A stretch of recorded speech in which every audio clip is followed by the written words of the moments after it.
500. Il est 14 heures.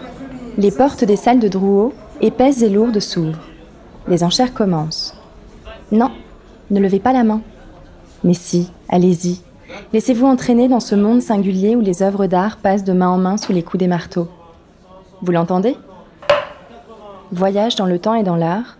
Je suis Adélaïde et je vous emmène dans l'univers feutré des enchères.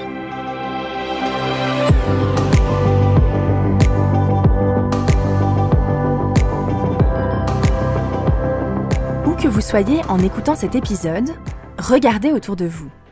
Voyez-vous ce qui se caractérise par sa transparence ? Il y a sûrement dans votre champ de vision un objet en verre, le carreau d'une fenêtre, l'écran de votre téléphone, ou bien le verre des lunettes à travers lequel vous observez le monde.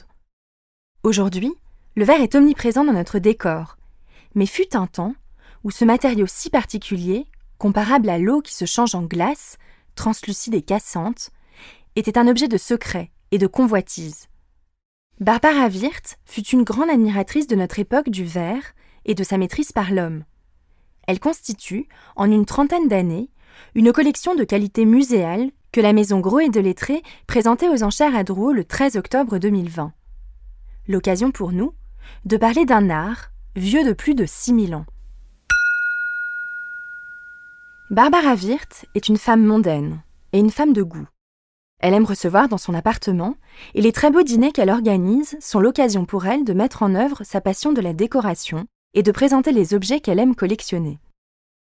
Sylvie Lhermitte-King, l'expert de la vente, parle de cette femme étonnante qui était son amie.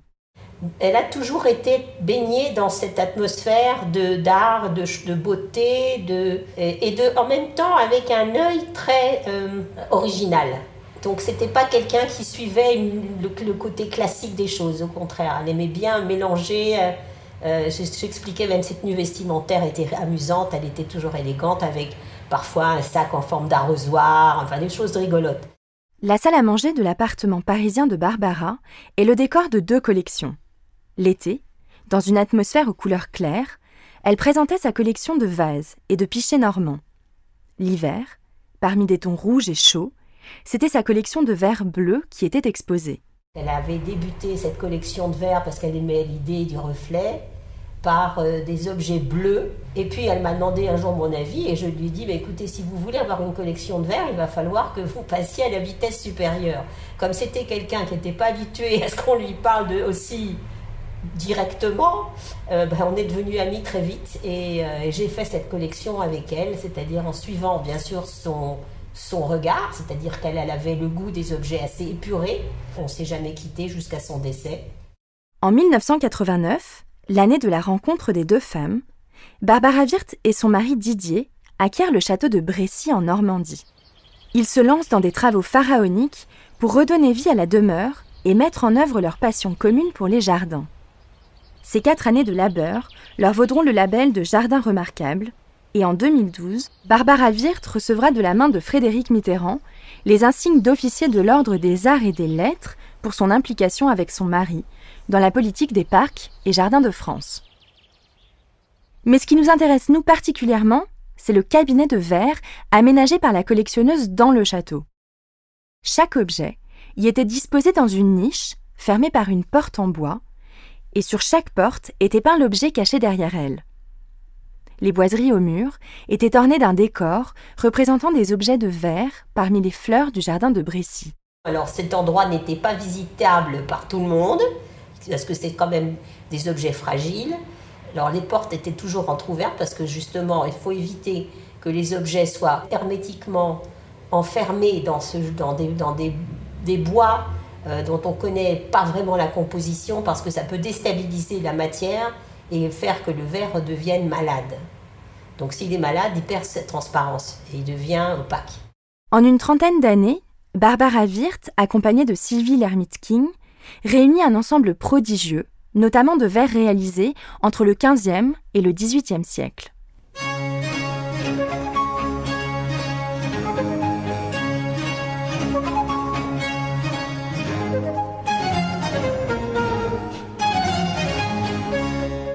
Le verre est l'un des matériaux les plus anciens utilisés par l'homme.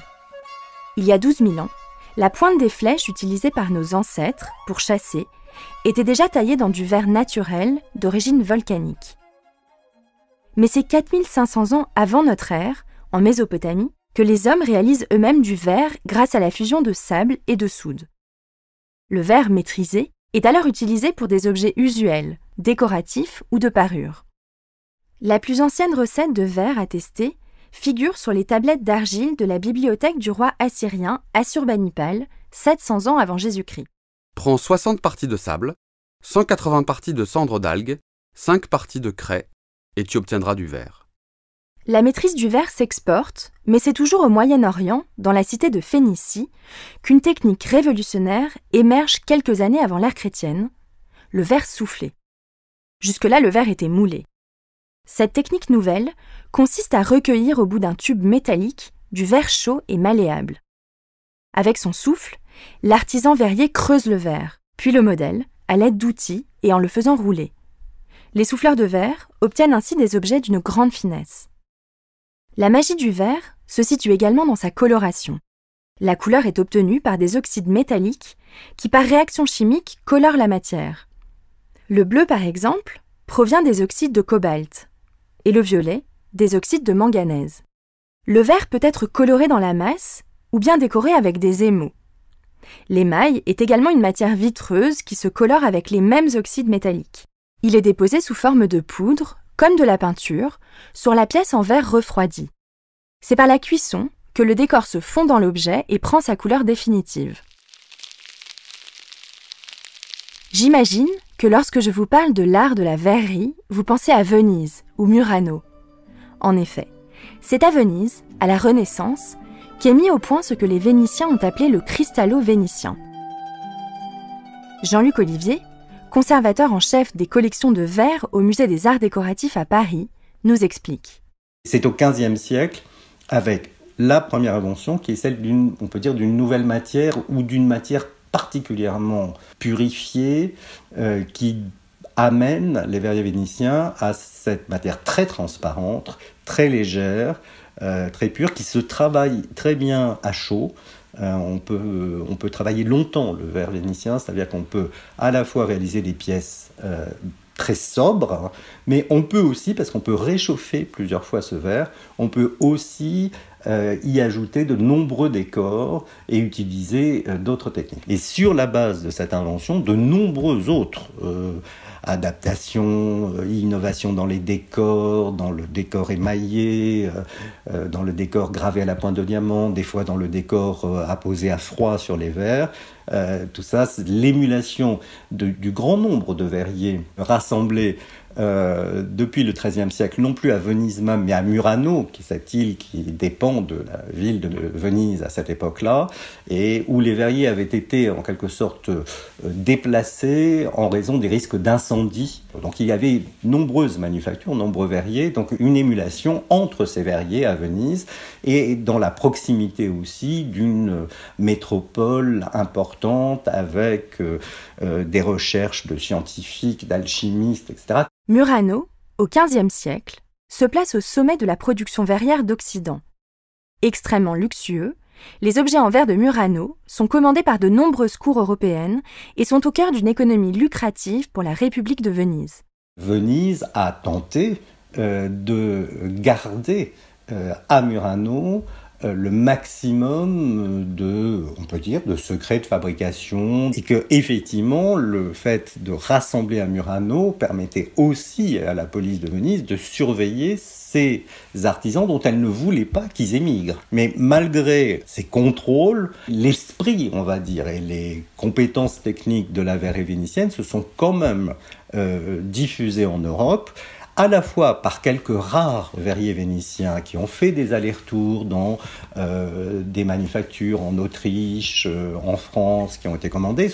Alors, des fois avec l'autorisation de Venise, mais très rarement, souvent des personnes qui sont en quelque sorte échappées de Venise et qui étaient attirées par des élites européennes qui désiraient développer ces fabrications sur leur sol. Mais il y a un autre apport qui est moins connu dans son originalité formelle, mais c'est la ville d'Altar, qui était aussi un centre de formation, de production verrière, et les altaristes, contrairement aux verriers de Murano, avaient une liberté de déplacement beaucoup plus grande et pouvaient même aller travailler pendant une saison à l'étranger et revenir, tout en étant censés ne pas diffuser auprès des artisans extra-italiens, enfin hors d'Italie, leur savoir-faire. Le savoir-faire italien se diffuse en Europe et naît ainsi ce qui est appelé la façon de Venise. L'île perd son quasi-monopole, mais conserve sa position dominante sur le marché par la qualité de ses productions et son excellente organisation commerciale. Et puis, comme de coutume, une fois la technique intégrée par les verriers des différents pays d'Europe, des tendances et des spécificités locales voient le jour. Entre le début du XVIe siècle et la fin du XVIIIe, 3 grandes techniques, correspondant à 3 foyers de production, se distinguent en Europe. La façon de Venise, la façon de Bohême et la façon d'Angleterre. La façon de Venise, nous l'avons vu. Ce verre cristallin, aux formes légères, agrémenté de filets de couleurs, d'émaux et d'or. Arrêtons-nous maintenant sur la façon de Bohême. La première différence, elle est sur le type de composition de verre. Le verre potassique de Bohême a une capacité à pouvoir être travaillé beaucoup plus épais, et donc il va s'adapter à ce qui va être le grand savoir-faire d'Europe centrale, de Bohême et d'Europe centrale, qui va être la gravure sur verre. Donc là, une technique de travail à froid, issu du travail de gravure sur les pierres dures. Donc le verre de Bohême est, d'une façon générale, plus représentatif du goût baroque et d'une esthétique d'un verre moins fluide, moins léger que le verre de Venise. Mais quand on dit Bohême, verrerie de Bohême, et ces tendances, c'est aussi les verreries germaniques d'une façon générale, et même vers les Pays-Bas. Traversons maintenant la mer du Nord, direction l'Angleterre. Pour l'Angleterre, ça arrive un petit peu plus tard, et c'est aussi lié à une nouveauté chimique de composition de verre, qui va utiliser de l'oxyde de plomb de façon beaucoup plus importante. Les verriers anglais vont non pas forcément être les premiers, mais les premiers à être en mesure de produire en quantité ce verre au plomb. Et ce verre au plomb alors, est le verre le plus brillant qui soit, et qui s'adapte très très bien à la technique de la taille, parce que ce verre est aussi un verre qui a des diffractions optiques très fortes. Donc quand on fait des facettes géométriques, on va magnifier l'aspect optique et lumineux de ce verre. Donc ça, c'est une sorte d'apport. C'est pas le seul, mais disons pour résumer, ça va être l'apport principal de l'Angleterre à partir du XVIIe aussi et surtout du XVIIIe siècle.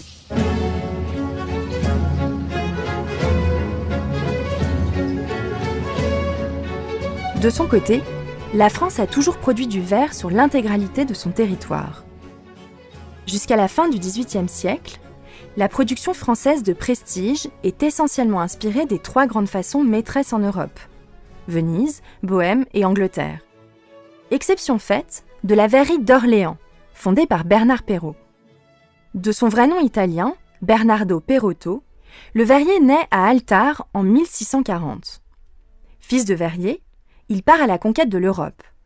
Il fait escale en Belgique et à Paris, avant de s'installer à Orléans et d'y fonder sa verrerie en 1668. Louis XIV lui accorde le statut de gentilhomme verrier. Il obtient l'exclusivité de la production de verre pour la ville d'Orléans et reçoit le privilège de revendiquer ses inventions. Il cherche, teste, invente pour perfectionner son savoir-faire. Son invention la plus célèbre est la manière de colorer la matière en rouge avec de l'or.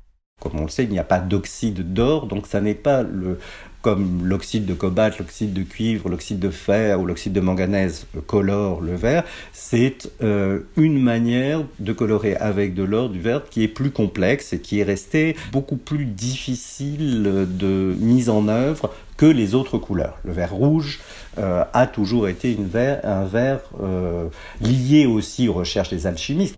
Plusieurs pièces de Bernard Perrault étaient présentées dans la collection de Barbara Wirth. Il y avait notamment un petit personnage d'une 20aine de centimètres, une représentation de Bacchus, le dieu du vin pour les Romains, chevauchant un tonneau. On y retrouve ce vert rouge alors, si caractéristique de l'Orléanais. Hormis les innovations de Bernard Perrault, il faudra attendre le XIXe siècle pour que la France développe une production de verre de luxe qui se distingue réellement. Mais ça, c'est une autre histoire.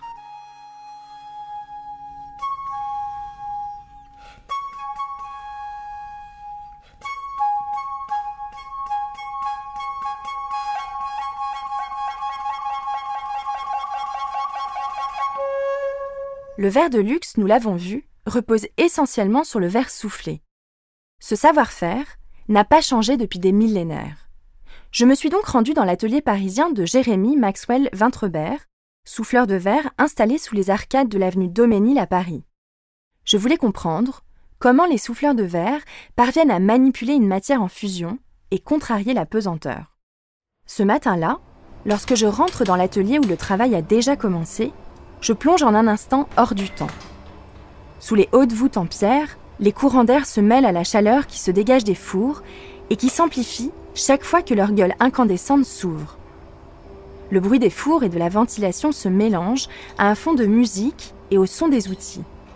Jérémy m'explique les grandes étapes du soufflage du verre, les couleurs ayant été préparées en amont. On a 3 fours. On a un four de fusion, c'est un énorme pot dans lequel on fusionne la matière. La fusion se fait à partir de sable. On monte à peu près à 1280 degrés pendant 24 heures. Et une fois que le verre est fusionné, donc en fait le sable se vitrifie et devient du verre. Et à partir de ce moment-là, on va cueillir. L'extrémité de la canne, chauffée elle aussi, est plongée dans ce pot pour que le verre liquide comme du miel s'accroche au métal. C'est ainsi que le verre est cueilli. Puis le souffleur gonfle de son air la pâte vitreuse et la modèle en la faisant rouler sur une surface plane ou en utilisant des outils. Tous ces gestes, il les fait sans jamais cesser de faire tourner la canne pour maintenir sur elle la matière. Quand on souffle du verre, mis à part exceptionnellement quand on fait des très grosses pièces et qu'on a vraiment besoin d'un très gros souffle à un moment donné, la plupart du temps, il faut souffler très peu. Parce que dans le souffle, il y a de l'humidité. L'eau au contact de 1200 degrés fait un effet d'expansion. Donc il y a un effet démultiplié de la pression qu'on met dans le verre. En fait, la difficulté quand on souffle du verre, c'est au contraire de savoir gérer cette expansion et justement de savoir souffler très peu et de monter en puissance de façon assez sensible pour aller avec l'expansion de la matière. Le verre refroidit très vite. Toutes les 20 ou 30 secondes, il faut le réchauffer. Ces réchauffes-là, on va les faire dans un autre four, qu'on appelle tout simplement un four de réchauffe, qui est séparé, qui lui n'a pas de matière à l'intérieur, mais qui est tout simplement un énorme tonneau, qui lui est à 1200 degrés aussi. Et on va travailler la pièce du début à la fin dans ce four de réchauffe. Donc là, on va souffler, on va tourner. À la fin, une fois que la pièce elle est soufflée et elle est finie, on va la détacher de la canne et on va la rentrer dans un troisième four qu'on appelle une arche. Et cette arche-là, elle est à 510 degrés. Une fois qu'on a fini notre journée, on va éteindre l'arche et à partir de là, l'arche va ramener la température des pièces à une température ambiante. Et ce processus-là prend encore entre 12 et 16 heures. Si ça refroidit trop vite, les pièces, elles se fissurent. Un souffleur de verre ne travaille jamais seul. Jérémy est entouré de Victor et Ludivine. C'est un travail à 6 mains, nus. Sans un mot, les gestes de chacun, précis, pesés et rapides se complètent, comme dans une chorégraphie, interrompue par les temps de réchauffe. Alors, comme un arrêt sur image, plus rien ne bouge avant que le verre en fusion, rouge vif, ne réapparaisse et que la valse reprenne. En fait, le verre soufflé, c'est quelque chose de très complexe et en même temps, c'est assez basique dans l'outillage. Mais c'est des techniques qui évoluent depuis 6000 ans et qui sont transmises en fait par le geste. Et c'est très difficile à formuler en fait comment on souffle du verre. C'est vraiment un ressenti, on développe une relation très intime avec la matière. De tout temps, les verriers sont admirés et craints à la fois. Ce regard méfiant s'explique peut-être par le processus de transmutation de la matière dont ils sont maîtres, semblable à de la magie. Ou bien par les recherches auxquelles ils s'adonnent pour perfectionner la composition, analogue à celle des alchimistes. Une autre explication pourrait être l'isolement et le secret qui entoure la vie des verriers, installés dans des forêts reculées pour avoir à disposition le bois qui leur sert de combustible. Malgré tout, depuis la fin du Moyen Âge, les verriers jouissent d'un statut particulier au sein des artisans. Jérémy Maxwell Vintrebert raconte. Au début du XIe siècle, les chevaliers qui revenaient des croisades, ils partaient tellement longtemps que quand ils revenaient, ils avaient souvent perdu leurs terres, perdu leurs femmes, leur famille. Ils étaient nobles, c'était de la noblesse. Et à cette époque-là, les nobles n'avaient pas le droit de travailler avec leurs mains. Et pour une raison ou une autre, ces chevaliers-là, en Mésopotamie, avaient découvert ce métier de souffleur de verre et avaient absolument adoré ce métier-là. Et quand ces chevaliers sont revenus et ont vu qu'ils avaient tout perdu et qu'en plus ils ne pouvaient pas travailler avec leurs mains, ils ont demandé au roi de faire une exception à la règle et d'anoblir le métier de souffleur de verre. Nous avons présenté deux très belles collections, particulièrement celle de Barbara Wirth et celle d'Alain Veil, qui ont, j'espère, recueillir le feu de vos enchères. Nous sommes à Drouot, et la vente dans laquelle est présentée la collection Barbara Wirth commence. Nous venons d'entendre la voix de maître Henri Gros, commissaire-priseur de la maison Gros et Delettré. La vente commence fort. Le lot numéro 1 est préempté par le Palais du Tau à Reims. La pièce en question est une bouteille de champagne, en verre, portant le sceau du sacre de Louis XV. Elle n'est pas représentative de la collection de Barbara Wirth, car il s'agit plutôt d'un objet d'usage. Néanmoins, elle a été réalisée à l'occasion d'un événement très prestigieux, et sa forme, caractérisée par un très long col, est rarissime. Quelques minutes plus tard, c'est la pièce phare de la collection qui est soumise au feu des enchères. Une coupe conique, décorée de torsades et de feuillages en émail blanc et jaune, surmonte un nœud en émail bleu. Il relie la coupe au pied, qui, cassée probablement, a été remplacée par une monture en métal doré. L'objet est extrêmement rare. Il est réalisé en France entre la fin du XVIe siècle et le début du XVIIe, et seuls 15 verres français émaillés de cette époque sont connus aujourd'hui. L'estimation est comprise entre 20 et 25 000 euros. Les enchères s'envolent et la pièce est vendue 68 000 euros au marteau, soit 88 400 euros avec les frais. Ce verre, il y avait deux clients. Deux clients qui sont des gens très déterminés et quand ça arrive, ça crée ce genre de prix. Et les deux enchérisseurs étaient français. Et ça aussi, c'est une nouveauté parce que je peux vous dire qu'avant, ce n'était pas les Français qui achetaient. Parce qu'autrefois, tout s'était acheté par des Anglais, des Allemands et des Hollandais. Il y avait très peu de collectionneurs français. Au 19e, il y avait davantage, c'était les Rothschild, c'était des grands collectionneurs, mais qui n'étaient pas seulement fascinés par le verre, mais par plein d'autres choses. Mais disons que dans notre époque moderne, actuelle, 20e siècle, 21e, il y avait très peu de Français qui collectionnaient à ce niveau-là. C'est un marché qui est restreint, mais avec les collectionneurs qui sont très motivés. La plupart de ces gens-là sont tous des gens qui sont des industriels, qui ont plus ou moins fait des études de chimie ou de choses comme ça. Ce qu'ils aiment, c'est la transparence. En même temps, c'est pas ostentatoire et c'est très beau. Il y a autant de types de collections que de collectionneurs, même pour un sujet aussi pointu que la verrerie. Barbara Wirth aimait en particulier les formes que peut adopter le verre.